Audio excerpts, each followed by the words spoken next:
My name is Alina. I'm 34 years old. A mother. A wife.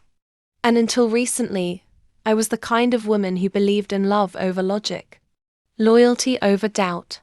I used to believe that if you gave someone your heart, your trust, and your time, they'd protect it. That if you built a life with someone, you were safe. I was wrong. For 10 years, I was married to a man I thought was my forever.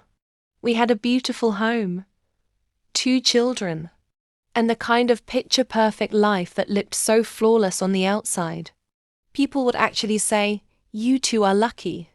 Soulmates." I smiled when they said that. I believed it.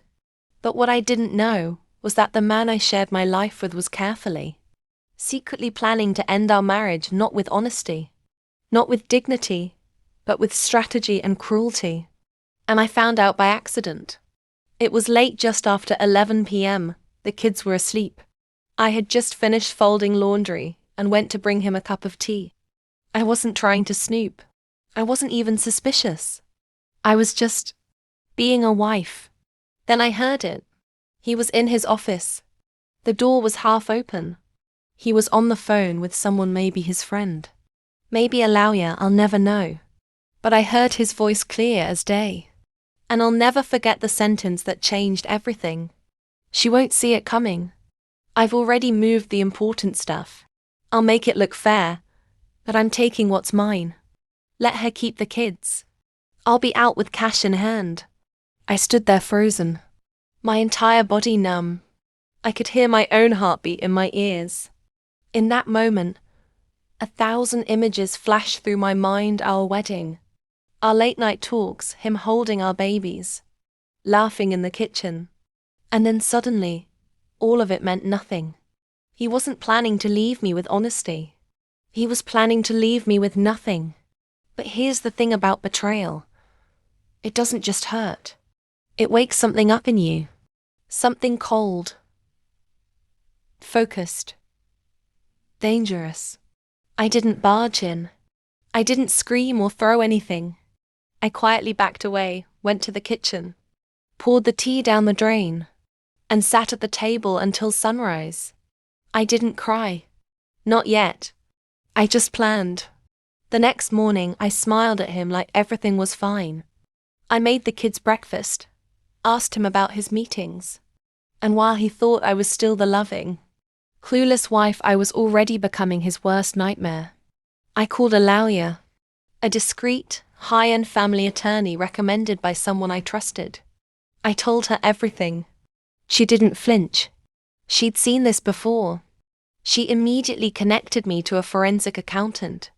Within days, we had full access to every transaction, every transfer, every mistake he'd made in trying to hide money. He wasn't clever, he was arrogant. He had started slowly removing my name from our joint property titles. He had funneled money into an old business account.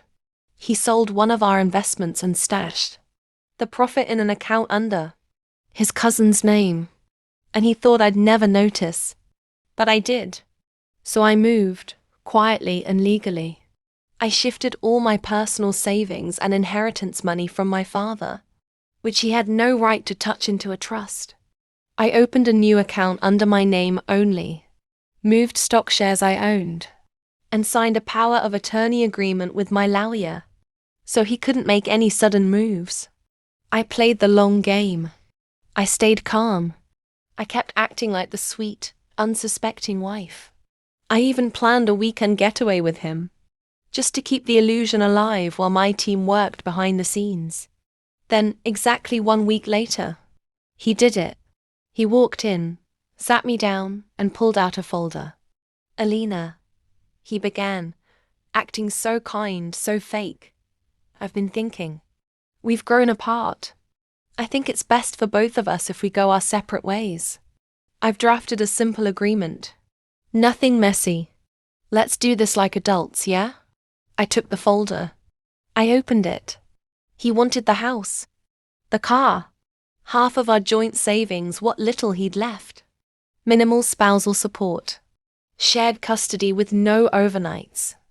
I was supposed to sign away a decade of my life like I was a disposable assistant. I looked at him. I paused. Then I smiled. Sure, I said sweetly. Let's do this clean. Just one thing. You might want to speak to your lawyer first.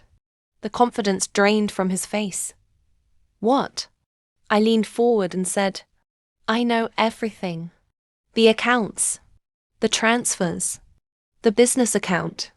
The fake cousin account. I've already secured my assets.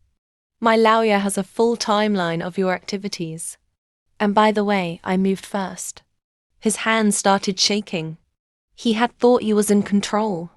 He had no idea I was already 10 steps ahead. The next few months were chaos for him. Not me. Court proceedings. Financial disclosures. Custody evaluations. But in the end, I got what I wanted. Full custody of our children. The house, my inheritance protected. And the satisfaction of knowing I didn't break, I outplayed him. He left with far less than he thought. His reputation, in tatters. His smug confidence, gone. And me? I didn't just survive, I came out stronger. Wiser and freer than I ever thought possible. Now I wake up every morning with peace. Real peace.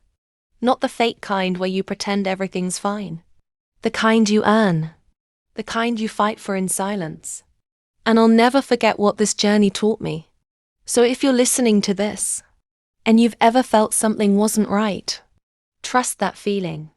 Don't wait for the betrayal to crash into you like a wave. Be still. Be calm. And prepare. Because sometimes, the most dangerous woman in the room is the one who says nothing until it's too late. If this story touched you or opened your eyes, subscribe to my channel and hit that like button. There are so many stories that need to be told, and I promise, you don't want to miss what's coming next. And the moral of the story: never mistake a woman's silence for weakness. Never assume her kindness means she's blind. Because when a woman has been betrayed, she doesn't just get even. She gets smarter.